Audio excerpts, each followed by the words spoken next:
Şanlıurfa itfaiyesi 24 saat hazırdır.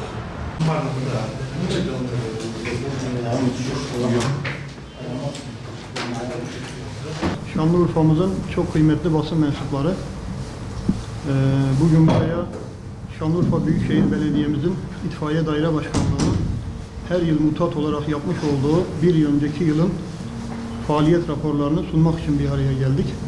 Hepinize hoş geldiniz, hepinize saygılar sunuyorum. Zor bir 2020 yılı geçirdik. Sadece Şanlıurfa olarak değil, dünya olarak çok sıkıntılı bir süreçten geçiyoruz. Covid-19 belasıyla karşı karşıyayız. Bu akşam Regaib Kandili, hepinizin Regaib Kandilini tebrik ediyorum. İnşallah bu akşam hepimiz iltica edelim, dua edelim. Rabbim evvela bu Covid musibetini evvela kendi memleketimizden, dünyanın başından deferef eylesin inşallah. Ayrıca 2021 yılının sıkıntısız, problemsiz geçmesi temennisiyle faaliyetleri anlatmak üzere daire başkanımıza sözü bırakıyorum. Hepinize saygılar sunuyorum. Değerli arkadaşlar, öncelikle hepinizin kandili mübarek olsun. Şanlıurfa Büyükşehir Belediyesi İtfaiye Daire Başkanlığı olarak 2020 yılı İtfaiye Daire Başkanlığı faaliyet raporunu sunacağız.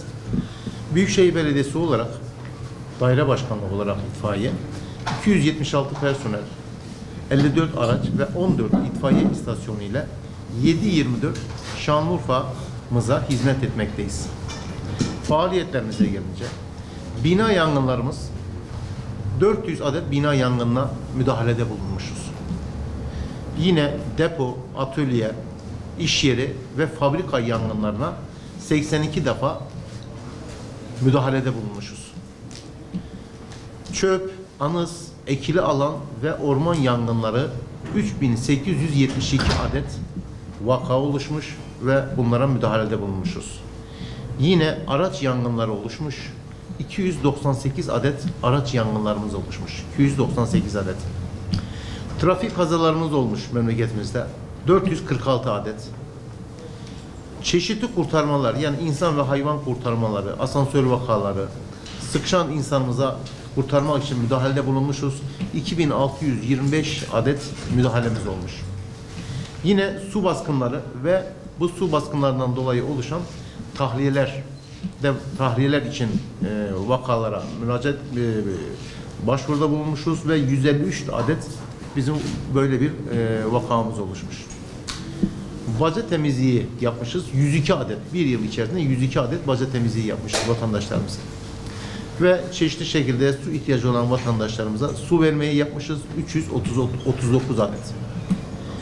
Diğer görevler adı altında çeşitli yerlerdeki merdivenli araçlarımız ve araç görevlendirmeleriyle ilgili olarak da 3755 adet diğer görevler adı altında görevler ifa etmişiz.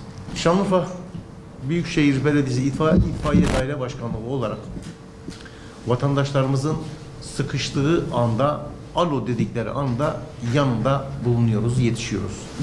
Vatandaşlarımızın sıkıştığı bütün isteklerine anında karşılamaya çalışıyoruz. Özellikle küçük çocuklar yangın ihbarları veya sağlıkla ilgili ihbarlarda bulunuyor. Bu devlet kurumlarını ve araçlarının boş yere gidip gelmesine sebebiyet vermektedir. Bu asılsız ihbar olarak Türkiye'de 3. sıradaymışız. Türkiye'de 3. sıradaymışız. Bir sayı var mı? Çocuklarımıza evet 3000 civarında asılsız ihbar. Türkiye genelinde. Türkiye genelinde tabii. 3. sırada. Evet.